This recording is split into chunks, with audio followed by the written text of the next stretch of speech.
In my secondary school growing up, we had a C of E chaplain who used to come in and she'd offer things like lunchtime sessions, she'd run drop-ins, and she'd do the occasional kind of maybe termly assembly where she'd cover lots of various biblical topics that kind of we as 14-year-olds really needed to know. And I'll be honest, most of them I can't remember.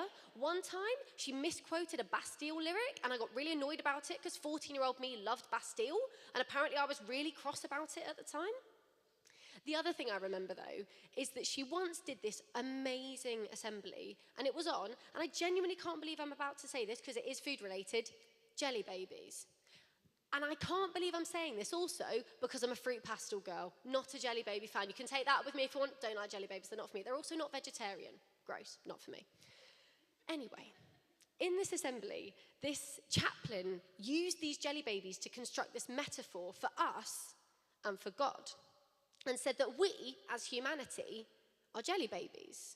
We live in our jelly baby world. We have our jelly baby friends and family, our jelly baby jobs, our jelly baby schools and houses. And we're only able to truly know and comprehend the existence that happens inside of our universe, or in this case, jelly baby packet. And then by contrast, God existed outside of the packet. He was able to possess knowledge and perform deeds in a way that our tiny jelly baby minds could never comprehend. And she would deliver this incredible, groundbreaking knowledge on the overwhelming power and joy and love of God. And then she wouldn't give us any jelly babies to take to period 1 French, which, to be honest, I think is unacceptable, even though I didn't like them. And I think what she was trying to remind us of is something that God also prompts us to remember in the book of Isaiah. He says to us, my thoughts are not your thoughts, neither are your ways my ways. And unfortunately, this is a phrase that I think can often get slapped onto horrible situations. I think it's a really easy way that we like to plaster over the cracks. We find ourselves faced with an unsuccessful interview or a breakup or even grief. And someone incredibly well-meaning, a kind friend or a fellow small group member says to us, I'm so sorry, I'm praying for you. It's okay though, because God works in mysterious ways, and his ways are not our ways. And I think no one would have heard this more times, I imagine, than Naomi in the book of Ruth. I'm going to get you up to speed because she has had an incredibly rough time. Naomi's moved from her hometown to escape famine. Then her husband dies. Then both her sons die. And now she and her daughter-in-law, Ruth, have joined forces to seek out a better life. They've come across this wonderful man, Boaz. He's kind, he's gentlemanly, and he also has a massive crush on Ruth, which is excellent news for her. Now, I get the privilege of rounding up the book of Ruth and finishing off the final chapter with you.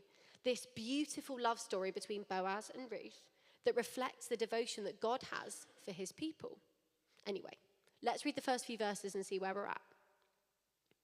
Meanwhile, Boaz went up to the town gate and sat down there, just as the guardian redeemer he had mentioned came along. Boaz said, "Come over here, my friend, and sit down." So he went over and sat down. Boaz took 10 of the elders of the town and said, "Sit here." And they did so. Then he said to the guardian redeemer, "Naomi, who has come back from Moab, is selling the piece of land that belonged to our relative Elimelech. I thought I should bring the matter to your attention and suggest that you buy it in the presence of these seated here and in the presence of the elders of my people. If you will redeem it, do so. But if you will not, tell me, so I will know. For no one has the right to do it except you, and I am next in line." Okay, a lot to unpack there. So we know there's a guardian redeemer who's a family member appointed to offer support to their destitute relative. And this guardian redeemer is closer to Ruth than Boaz. And Boaz knows that he has to give this other relative the opportunity to snatch up the fields and, in theory, to snatch up Ruth before he can take her as his wife. Boaz takes a big leap of faith here, and despite wanting Ruth to be his wife, as I said, massive crush, he puts this first choice in the relative's hands. Of course, though, Boaz has free will. He strategically chooses this public place. He knew the relative would be coming this way, and he stops him along with these 10 elders and starts building almost this like court of law in the middle of the town. He wants to see how this transaction is going to play out. But really importantly, Boaz only informs at this point of the property side of the transaction. And the relative hears this and he's like, yeah, go on, I'll redeem it. And I mean, why wouldn't you? Because I imagine, and I don't know what I'm talking about, but I imagine a bit of land never goes amiss. But then, sneaky Boaz reminds the relative of the other half of this transaction. Ruth 4:5-8 says, then Boaz said, on the day you buy the land from Naomi, you also acquire Ruth the Moabite, the dead man's widow, in order to maintain the name of the dead with his property.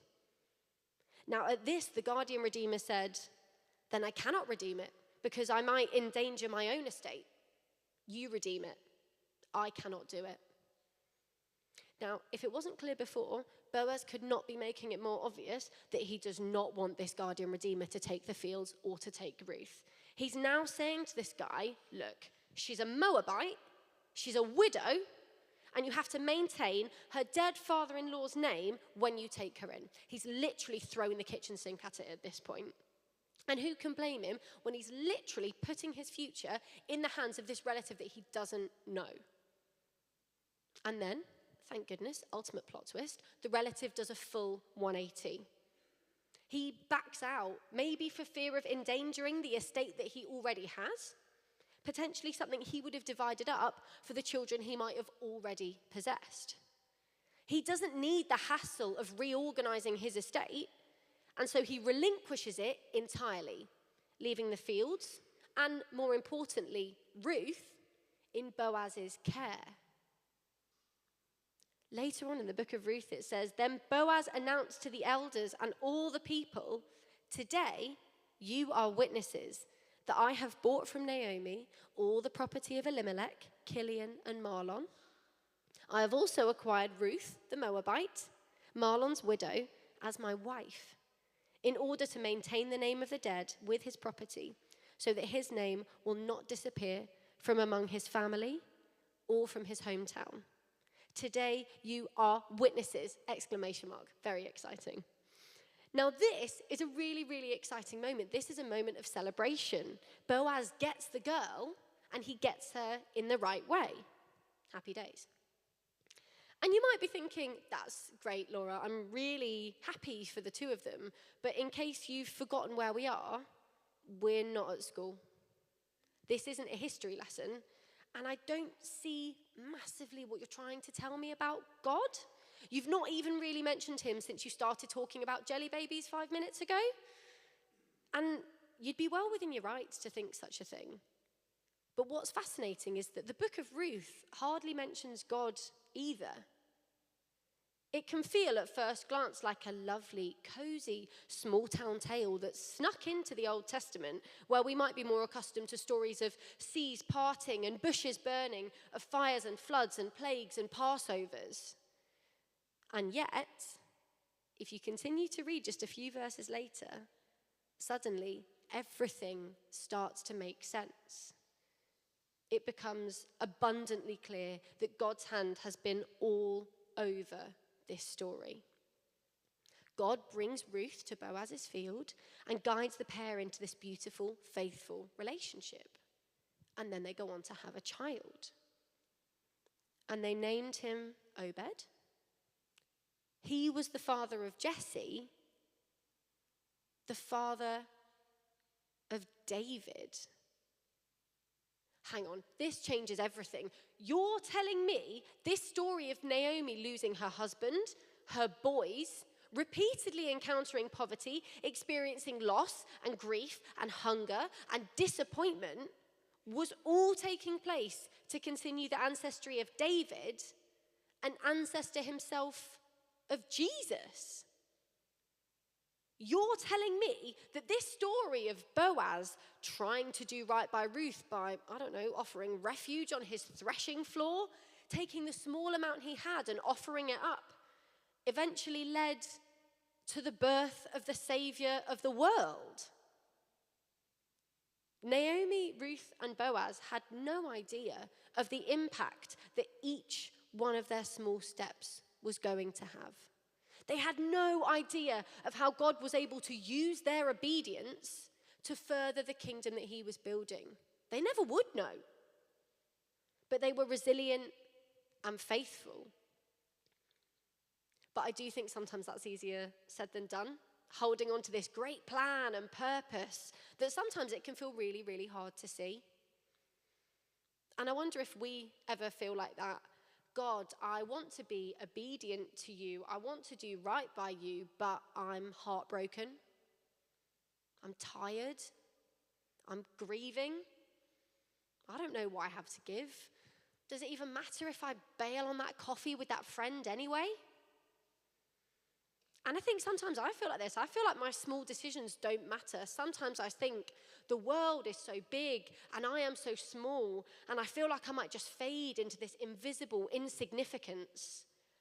But I'll never forget one of the times that God showed up in a small step that we took and changed everything. A few years ago, I was living in Birmingham, about to graduate from university and get married. I actually ended up doing both in the same week, which in hindsight is really funny. At the time, as you can imagine, administrative nightmare. My then fiancé and I had started to look for places to live in Birmingham and had absolutely no joy. Secretly, we were both starting to feel a little bit restless in the city, and I think we were both hoping maybe that sorting a house, some new jobs, would help to just knock that feeling on the head. And then we went for this random dinner with two friends of ours, Matt and Beth, who my husband Matt had known since he was a youth at church. It was a really pleasant dinner, and we had some great chats. It got to the end of the meal, and Matt and Beth asked us, classic, how they could be praying for us.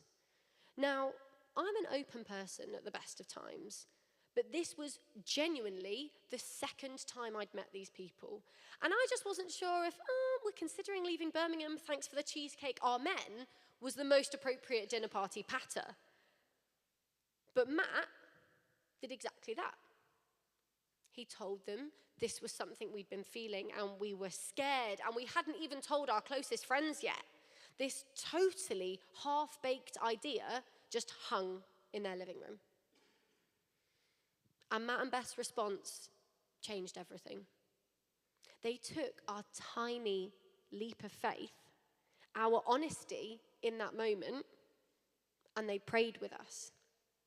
And God started to work. He gave Beth these amazing prophetic words, these Bible verses that God had given to her to pass on to us. They were all about old and new wineskins and the blessing that can come with fresh starts. And we went home different. We went home encouraged. We went home blessed. In the moment, it was so great. We were like Boaz and Ruth with their new baby Obed, except our baby was the prospect of leaving a city and not an actual human baby, which I'm told is very different. But we were absolutely buzzing about what we'd experienced. What we could never have comprehended, imagined, dreamt of was the way that God would use that meeting for his glory, that dinner, that introduction to a friendship for his glory. He emboldened us to leave the city that we loved, to step out of our comfort zones, and ultimately to move here. All of these tiny moments making part of this big, beautiful mosaic, this story that we won't even see finished in our lifetime. So what can we learn from this final chapter of Ruth? How can we be encouraged by this story? What I see in this book, clear as day, is that God is always working. He's working even when we are hurting or broken or imperfect. If God can take Naomi and Ruth in their pain and confusion, I believe he can and will do the same for us in Liverpool in 2025. Even if we've been hurt, even if we've hurt others, no matter our mistakes or sins or scars, we are not discounted from playing a part in God's story. 2 Corinthians 12:9 says, "My grace is sufficient for you, for my power is made perfect in weakness. Therefore, I will boast all the more gladly about my weaknesses, so that Christ's power may rest on me." What a relief. Thank goodness. It is not in our strength or our confidence or our excellence that God shows up and moves in our lives. It's when we get real in front of God, when we invite him into those places of pain, just like we saw Naomi doing with Ruth, that God uses us. And I'm always so encouraged by the New Testament story of the feeding of the 5,000. Jesus is able to take the classic 5 loaves of bread, 2 fish, and provide 5,000 hungry people with the food they need. And billions of listening ears with a story of his amazing provision from generation to generation. The disciples, though, they said to Jesus, "We have here only 5 loaves and 2 fish. Lord, what if it's not enough? What if what we have to offer isn't sufficient for you to work miracles?" And Jesus says, "No, don't discount yourselves. Give me what you have, no matter how small, and watch me work with it. Watch me produce 12 baskets of surplus and bless everyone around me because you gave what you had." God is desperate to take what we have and use it to bless his people and grow his kingdom. Now, I've managed to go almost the entire time not mentioning it, but I am a teacher. It's like bingo. I always end up mentioning it. It's become my personality. It's a whole thing. And in this new job, I'm chronically busy. I hate to admit it, but time is just not a luxury that I happen to possess anymore. But I remember earlier this year, January came around, as it always does, and I thought to myself, this year I'm going to make time for my Bible. This year, ambitious, I'm going to do Bible in a year. After many failed attempts, I do have to be honest. But I thought, I don't have time. I can't. If I wake up any earlier, I literally won't sleep. So what's the solution here? And after a little bit of wallowing, a little bit of feeling a little bit sorry for myself, I will admit, I thought to myself, okay, what do I have? What can I give? And I realized my commute each morning was the perfect opportunity for me to listen to the Bible.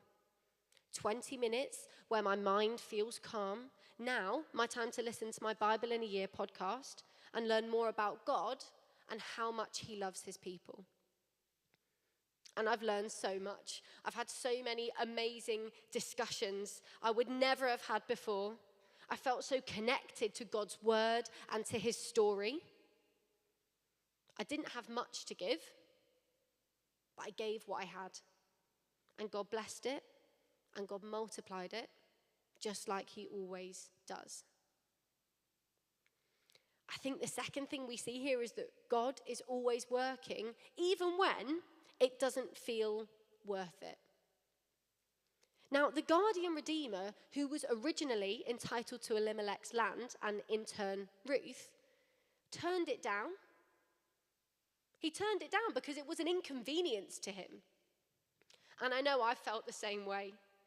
Showing up for that person, joining that team, getting into a habit of praying for someone, sticking to that devotional. It sometimes feels pretty far from worth it on the day. Do I really have to do that? What's in it for me? But that's where God wants to enable this kingdom vision and remind us how it fits into this big, beautiful mosaic. Nothing goes to waste for God. I felt so many times like I won't add value, like when I'm asked to help or host or even preach at church. But I've never had a moment where I've stepped out in faith and God hasn't used it. Now, I want to try and be like Boaz. He welcomed Ruth and Naomi into his family. He gave away his grain. He went from being a wealthy bachelor to a husband and son-in-law with, yes, new land, but new responsibilities. And he didn't do it because he thought on the day, this is going to be ace. He did it because God's hand, without him even knowing it, was guiding him towards these choices. And he was faithful and he was obedient. And I think the final way that we can see that God's working here is that God is working even when we don't see any effect there and then. Ruth and Boaz were happy, of course, about their marriage, about their, I imagine, very cute baby boy Obed. I like to think about that. But they had no idea of the unbelievable effect that this marriage, this child, would eventually have. Let's not underestimate what God will do with our small portion in the future. We might not see it that day, but could that quick hello be a small step to leading someone you know closer to putting their trust in Jesus? Could you dropping someone a text, could you talking openly about your faith be another step closer to the kingdom for someone that you know and that you love? These steps matter. These small incremental steps matter. So be bold and be encouraged. I believe that God's plan for his people is to connect us to something that is far greater than anything we could understand. And when I was discussing this preach with Alex, who's the pastor of our church, he reminded me of the story of the very church where, I'm standing, you're sitting in. We're seeing the most amazing growth now. We've got new services, we've got new teams, we've got new people encountering Jesus. But the reason we're seeing this growth is because for years and years, there was a faithful few people refusing to close the doors of this church because they were expectant that God was going to do something that they might not see. They remained faithful, they remained obedient, and years later are seeing a church that has grown and grown and grown and has no plans to stop. How can we be like that? How can we be faithful? How can we be following and trusting God, even in those small jelly baby moments? How can we, church, put on this perspective of I might not see it now, I might not see it today, I might be tired, I might be grumpy, I might be hurting, I might be broken. But I know that I'm connected to this greater story.